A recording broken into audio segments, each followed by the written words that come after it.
दोनों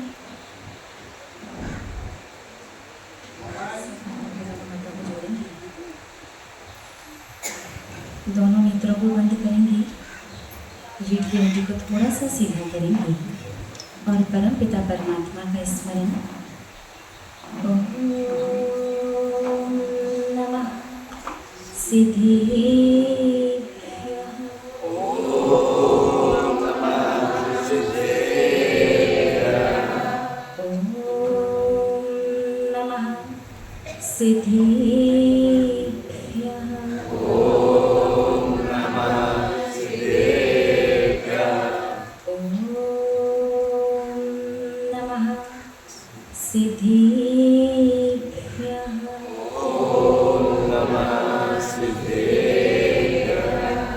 जो मोहमाया माने मत सरे मदने मर्दन वीर है, जो विपुल विघ्नों बीच में भी ध्यान धारण धीर है, जो तरण तारण भव निवारण भव जलधि के तीर है, वे वंदनीय जिनेश तीर्थम कर स्वयं महावीर है, वे वंदनीय जिनेश तीर्थम कर स्वयं महावीर है। जय बोलिए त्रकालवर्ती त्रैलोक्य पूज्येश्वराध्य पंच परमेश्वरी भगवान की जय। आदि विधाता आदिम तीर्थंकर वृषभ देवी श्री आदिनाथ भगवान की जय। मूल नायक विराजमान घोर कंठोप सरी विजय श्री चिंतामणि पार्श्वनाथ भगवान की जय। विश्व वंदनीय भगवान महावीर स्वामी की जय। परम गुरु परम पिता परमात्मा 1008 श्री सीमंदिर स्वामी भगवान की जय। 20वीं सदी के प्रथमाचार्य मुनिकुल पितामह धर्म साम्राज्य नायक चारित्र चक्रवर्ती आचार्य भगवंत श्री शांति सागर जी मुनिराज की जय। मंचासीन आचार्य श्री 108 प्रमुख सागर जी मुनिराज की जय।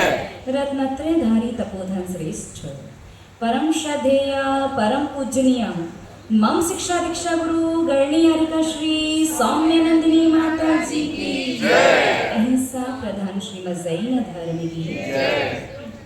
गणनीयारिका जी 116 माता जी की जय। समस्त हरिका संघ की जय।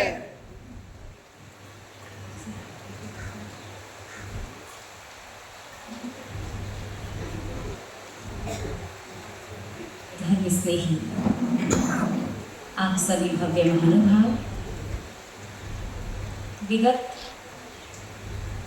लगभग 21-22 दिनों से आप माँ जिनवाणी के वचनों का अमृत पान कर रहे हैं। आप सभी लोगों ने समझा कि अनादिकाल से मैंने इस शरीर को तो अनेकानेक बार भोजन कराया है। अनेकानेक तो छोड़ो, एक दिन में भी अनेक बार, कई बार इस शरीर को खिलाता हूँ। दिन भर खिलाता हूँ, रात भर खिलाता हूँ, और रात को अन्न नहीं खिलाऊं तो अन्य वस्तुएं अवश्य खिला दिया करता हूँ। लेकिन कहीं ना कहीं भगवान जिनेंद्र देव के दिव्य वचनों से मैंने अपनी आत्मा को भोजन नहीं करवा पाया है, क्योंकि मेरी आत्मा का भोजन क्या है? ज्ञानामृतम भोजनम। ज्ञान रूपी अमृत का भोजन इस आत्मा का है। जब हम बिल्कुल सही भगवान जिनेंद्र देव की वाणी जिनवाणी का रसपान करते हैं, नित्य प्रतिदिन कुछ समय के लिए ही सही, कुछ क्षण के लिए ही सही, कुछ शब्दों के माध्यम से ही सही, लेकिन याद रखिएगा मन वाणी और जनवाणी नहीं होनी चाहिए।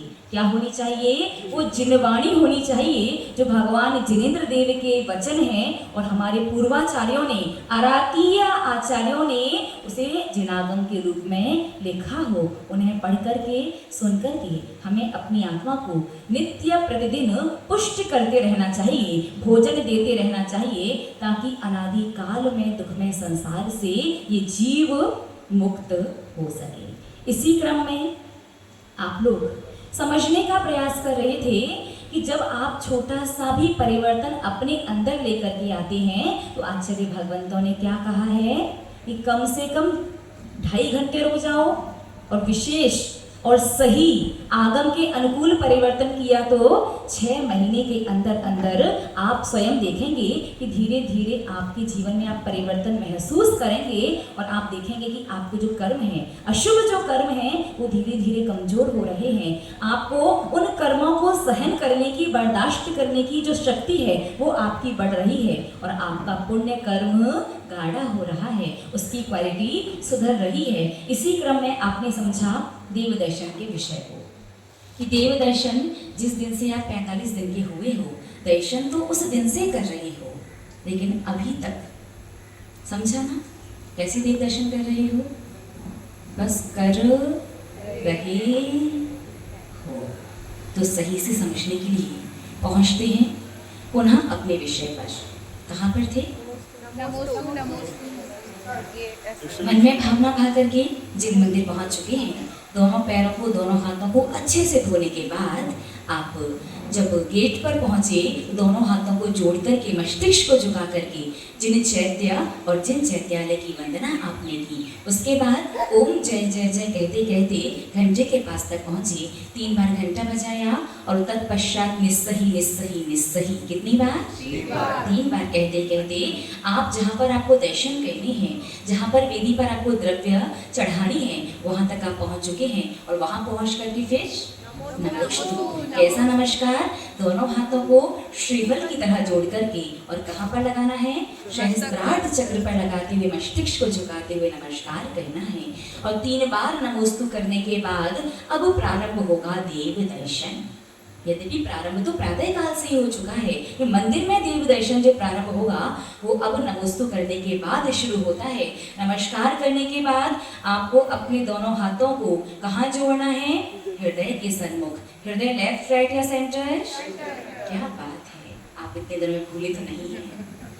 सेंटर में, लेफ्ट में जो है वो क्या है? वो दिल है जो धड़कने का और ब्लड को पंप करने का कार्य करता है। और वैज्ञानिकों को जब हृदय नाम की कोई चीज शरीर में नहीं मिली तो उन्होंने दिल का ही दूसरा नाम हृदय रख दिया, जबकि हृदय का दूसरा नाम तो मन है, जिसकी रचना अष्टपाहुड़ी के कमल जैसी होती है।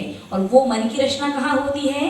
भगवान की प्रतिमा में जो श्रीवत्स का चिन्ह जो होता है, हमारे शरीर में भी उसी स्थान पर हमारा मन, हमारा हृदय हुआ करता है। तो अपने दोनों हाथों को कहाँ जोड़ेंगे? हृदय के सन्मुख। क्यों जोड़ेंगे? क्योंकि ये वाला जो हिस्सा है, ये पता है कौन सा हिस्सा होता है? कौन सा हिस्सा होता है? हमारे हाथ श्रीफल की आकृति को लेते हैं तो श्रीफल में ये वाला वो हिस्सा होता है जो वृक्ष से जुड़ा रहता है। जैसे जब हम भगवान को अपने हाथों में फल लेकर के चढ़ाते हैं, चाहे वो श्रीफल हो, चाहे बादाम हो, चाहे छुआरा हो, चाहे सुपारी हो, तो कौन सा हिस्सा भगवान की ओर होना चाहिए? जो हिस्सा वृक्ष से जुड़ा हुआ है। क्यों होना चाहिए? क्योंकि हम इस प्रकार से फल को पकड़ करके भावना भाती हैं कि हे भगवान जिनेंद्र देव, जिस प्रकार ये फल वृक्ष से जुड़ा हुआ था, ठीक इसी प्रकार मैं भी धर्म से और आपसे हमेशा हमेशा जुड़ा रहूं। जब हम हाथों को ऐसे जोड़ते हैं, ये वाला वो हिस्सा होता है जो श्रीफल का कौन सा हिस्सा? जो वृक्ष से जुड़ा है। क्योंकि साक्षात जो मंदिर में विराजमान है वो तो भगवान की प्रतिकृति है, जिन प्रतिमा है। साक्षात भगवान तो सिद्ध लोक पर, सिद्ध शिला पर विराजमान है। और सिद्ध शिला कहाँ है? ऊपर है। इसीलिए जब आप भगवान के दर्शन करेंगे, अपने दोनों हाथों को ऐसे जोड़ेंगे हृदय के सन्मुख। क्यों जोड़ेंगे? जब आपने ऐसे जोड़ा तो ध्यान दीजिएगा, आपके अंगूठे थोड़े से तिरछे ऐसे होते हैं ना, झुके हुए से, तो इशारा किस ओर होता है? इस प्रकार से हो रहा होता है। इसका मतलब क्या है? इसका मतलब ये है साक्षात भगवान सिद्ध सिला से नहीं आते, इन भावों से बुलाने में जरूर आते हैं। जब आपने ऐसे हाथ जोड़े मतलब भगवान मैं चाहता हूँ जीवन पर्यंत, अर्थात ध्यान दीजिएगा, ध्यान से समझिएगा कि आपका जिन मंदिर में सिर्फ कुछ समय के लिए, कुछ सेकंड के लिए इस प्रकार से हाथ जोड़ना आपके मरण को सुधार सकता है। देखो जीवन तो आपका कैसा चल रहा है बहुत अच्छे से जानते हो आप लोग। मंदिर में भी, धर्म करते हुए भी, शास्त्र सुनते हुए भी, गुरुओं के पास जाते हुए भी कषाय और पाप मायाचारी नहीं छूटती है। वहाँ भी अगर वीडियो बन रही हो, फोटो खींच रहा हो, तो आपसे बड़ा धर्मात्मा कोई संसार में नहीं। जितनी एकाग्रता, जितने अच्छे से व्यवस्थित हो के ओ हो चौथा काल होता तो ग्रस्त अवस्था से ही आपको मोक्ष मिले, और शायद पंचम काल में मोक्ष मिलने ही वाला था। उतनी देर में फोटो खींचना, वीडियो बनना बंद हो गया तो आपका मोक्ष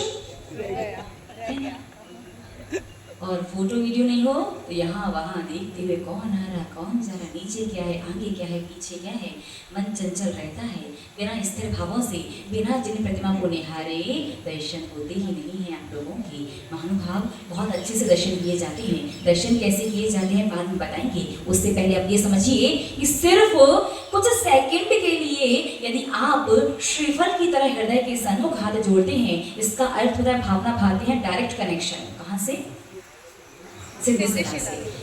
एग्जाम्पल के लिए समझिए, आपके पास एक बहुत अच्छा मोबाइल फोन है, ठीक है, मोबाइल फुल चार्ज है, सिम भी उसके अंदर है, पूरा ओके है, और जो सिम आप यूज कर रहे हैं उसका टावर भी लगा हुआ है। तो क्या सिर्फ टावर लगे होने से नेटवर्क आ जाएंगे क्या? कब तक नहीं आएंगे? जब तक उस टावर का कनेक्शन सैटेलाइट से नहीं होगा तब तक सिर्फ टावर लगे होने से, अच्छा मोबाइल होने से, फुल चार्ज होने से, सिम में भी रिचार्ज होने से नेटवर्क आने वाले नहीं है। ठीक ऐसे ही सैटेलाइट है सिद्ध सिला। हमारे ये दोनों हाथों की ये आगे की जो अंगुलियां हैं ये किसका काम करती हैं? टावर का काम करती हैं। आपका पूरा शरीर मोबाइल है, और जो सिद्ध भगवान जो आकर के बैठेंगे, सिद्ध भगवान पूज्य हैं, ज्येष्ठ हैं, श्रेष्ठ हैं, उन्हें ऐसे ही कहीं भी बिठा दोगे क्या? नहीं, उन्हें आसन पर बिठाओगे। पूरे शरीर में आसन कहाँ है? हृदय में क्यों है? क्योंकि उसकी रचना अष्टबाहुड़ी के कमल जैसी है। तो यहाँ पर परमानेंट क्या लगा है? कमलासन लगा हुआ है। तो भगवान को कमलासन देंगे आप, पूज्य को, ज्येष्ठ को, श्रेष्ठ को, अपने से सम्मानीय बड़े व्यक्ति को आसन दोगे, तभी तो तीनों लोकों का सिंहासन आपको प्राप्त होगा। और तीनों लोकों का सिंहासन जब मिलेगा तब मिलेगा। अभी वर्तमान में सबसे महत्वपूर्ण बात, सबसे ज्यादा क्या चाहिए? मान सम्मान और प्रशंसा। आप घर में रहते हैं तो आप चाहते कि नहीं चाहते हैं कि घर में कोई निर्णय लिया जाए, किसी बात पर डिस्कशन हो तो उसमें हमारी भी भागीदारी हो, हमारा निर्णय माना जाए या ना माना जाए, ये कम से कम हमसे पूछना तो जाए। आप समाज के सदस्य होते हैं, इस नाते आप चाहते हैं ना कि समाज में कोई कार्यक्रम हो, कोई फंक्शन हो तो लोग आपको भी आपके नाम से पहचाने। और जब किसी के घर के फंक्शन में जाते हो तब भी चाहते हो ना, अरे भाई वो आ रहा है, आपकी समाज में पहचान रही। धर्म स्नेही महानुभाव याद रखिए, जो त्रिलोकी नाथ को भावों से ही सही लेकिन कमलासन देता है ना, उसका यशः कीर्ति नाम कर्म का उदय संसार में अति शीघ्र आता है। और ऐसी यश कीर्ति ख्याति नाम और प्रभावना उसे इस भाव में मिलती है कि बहुत ही शीघ्र तीनों लोगों का सिंहासन उसे मोक्ष सिद्ध सिला मिल जाया करता है। तो हमेशा याद रखना कि भगवान भावों के माध्यम से जो सिद्ध सिला से आएंगे तो हमारे शरीर में आसन कहाँ है? हृदय में। तो आपके हाथ कहाँ जुड़े होने चाहिए? हृदय के सन्मुख, ना ऊपर ना नीचे। ज्यादा नीचे हुए तो वहां भी आसन नहीं है, ज्यादा ऊपर हुए वहां भी आसन नहीं है। तो जीवन पर आप यही कहते रहो, हम तो सबके लिए बहुत अच्छे हैं, हम तो सबका अच्छा अच्छा ही करते हैं, लेकिन पता नहीं लोग हमारा वक्त पड़ने पर साथ क्यों नहीं देते और पीठ पीछे बुराई क्यों करते हैं। पता नहीं आपको ऐसा क्यों लगता है कि माँ जिनवाणी कोई ऐसा रास्ता बता दें, गुरुजन कोई ऐसी बात बता दें कि जाओ ये विधान करो, जाओ ये जाप लगाओ, जाओ ये श्रीफल ले जाओ और भगवान सिद्ध सिला से आकर के आपका काम कर देंगे। महानुभाव, अगर इस प्रकार की गलत फहमी में है तो आज ही छोड़ देना। जब तक आप खुद अपने अंदर, अपनी क्रिया में, अपनी चर्या में, अपनी दिनचर्या में अगर थोड़ा भी परिवर्तन लेकर के नहीं आओगे ना, तो हम आपसे कहते हैं कितनी भी जाप लगाते रहो। पूर्वकृत कोई पुण्योदय रहा, विशेष किसी साधु ने आपको विशेष ये जान करके कि आपको किस प्रकार की साधना, किस प्रकार का धर्म, कौन सी जाप सूट करेगी, तो पूर्वकृत किसी पुण्योदय से आपको धर्म कार्य सूट कर भी जाए, लेकिन जब तक आप अपनी तिगड़मबाजी, है ना, जैसा है वैसा कर लो, कोई बात नहीं, कुछ नहीं, हमारा तो सीधा सिंपल सा आपसे कहना है कि एक छोटे से बच्चे ने जब अपने पिता से पूछा कि उसने बचपन से कभी भोजन नहीं किया, 5 वर्ष की उम्र में उसे पहली बार भूख लगी, माता पिता को किसी अर्जेंट काम से बाहर जाना था। बच्चे ने अपने पिताश्री से पूछा, पिताजी एक बात बताइए, भूख लगी है तो पेट कैसे भरा जाएगा? पिता ने शॉर्ट में कहा कि बेटा गड्ढे में डालना पेट भर जाएगा। क्या कहा? शरीर में जो गड्ढा होगा उसमें डालना पेट भर जाएगा। माता पिता किसी कार्य से बाहर चले गए, लौट करके आए, बच्चा बड़े गुस्से में। आप लोगों को भी कभी कभी गुस्सा आता है ना, जब 2-4 लोग मिलकर के साधु के पास जाए, 4 लोगों ने एक ही समस्या साधु को बताई, साधु ने आगम के अनुसार, शास्त्रों में लिखा है आगम अनुकूल कोई उत्तर, कोई समाधान आपको दिया, चारों ने एक साथ किया, 1-2 का हो गया, 1-2 बाकी रहे, फिर क्या होता है, चलो भाई साधु बदले हैं। लोग तो भगवान तक बदल लेते हैं, साधु बदलना तो बहुत छोटी सी बात है। मंदिर बदलते हैं, भगवान बदलते हैं, जाने क्या क्या बदल लेते हैं, ये स्वयं को बदलने का प्रयास नहीं करते। जब माता पिता लौटे, बच्चा गुस्से में था। माता पिता ने पूछा क्या हुआ? उसने कहा मेरा कान खराब हो गया आपके कहने से। माता पिता ने कहा तो सत्य था, कान खराब क्यों हुआ? तो बच्चे ने कहा आपने कहा ना कि भूख लगने पर शरीर में जो गड्ढा है उसमें डाल लीजिएगा, तो मैंने कान रूपी गड्ढे में डाला, पेट भी नहीं भरा और मेरा कान भी खराब हो गया। तब माता पिता ने समझाया बेटा बताया तो सही था, बट एड्रेस गलत चले गया। गड्ढा कान नहीं, यदि मुख होता तो पेट अवश्य भर जाता। ठीक ऐसे ही भगवान जिनेंद्र देव की वाणी तो परम सत्य है, जिनागम में परम सत्य लिखा हुआ है। हमारे गुरुराज भी, हमारे साधु जन भी परम सत्य वचन ही बोलते हैं, लेकिन समझने में आप गड़बड़ करते हो। कभी ऊपर हाथ जोड़ लेते हो और सर्दियों में तो कहाँ जोड़ते हो? मुंह के पास। भक्ति स्तुति पढ़ना भी हो जाता है और सर्दी के समय मुंह से जो गरम गरम हवा निकलती है तो हाथों की सिकाई भी होती रहती, सर्दी भी कम लगती है। ईमानदारी सबको पता है कहाँ हाथ जोड़ते हैं? ऐसे जोड़ते हैं, नमो नमो शिवाय। दोनों काम, भक्ति भी और शरीर को शक्ति भी, दोनों काम एक साथ चलते रहते हैं, है ना। तो कभी ऊपर हाथ जोड़ते हैं, कभी नीचे जोड़ते हैं, कोई ऐसे जोड़ लेता है, कोई ऐसे कर लेता है, ना जाने कैसे कैसे करते हैं। बाकी के पूरे टाइम आप कैसे भी कुछ भी करते रहिए, लेकिन ध्यान दीजिए जब देव दर्शन करने जा रहे हैं, निस्सही निस्सही निस्सही नमोस्तु नमोस्तु करने के बाद अब जब आपका दर्शन शुरू होगा तब आपके हाथ हृदय के सन्मुख ही जुड़े होने चाहिए। ऐसा कर यशः कीर्ति नाम कर्म का उदय भी जल्दी आएगा। साथ ही भावों के माध्यम से आपने त्रिलोकीनाथ को सिद्धि सना से बुला करके हृदय पर स्थापित करने का प्रयास किया है। भावों के माध्यम से वो निश्चित रूप से आकर के आपके हृदयासन पर विराजमान होंगे तो बहुत तीव्रता से और गुणित क्रम से, असंख्यात गुणित क्रम से आपके अशुभ कर्मों की निर्जरा होगी और यथासंभव यथा शीघ्र आपको परिनिर्वाण मोक्ष पद की प्राप्ति भी होगी। तो आज आपने समझा कि 3 बार नमोस्तु करने के बाद अब दोनों हाथों को अपने हृदय के सन्मुख जोड़ लेना है। हाथ जोड़ चुके हैं, अब हाथ जोड़ने के बाद अब आगे क्या करना है, शेष चर्चा पुनः करेंगे। तब तक व्याचर्षि को भी सुनना है और अभी आज तो सच में बहुत ज़्यादा समय ले लिया, तो शेष चर्चा कल पुनः। तब तक के लिए जय बोलिए परम श्रद्धेय परम पूजनीय मम शिक्षा दीक्षा गुरु करणी हरिका श्री सौम्यानंदनी माता जी की।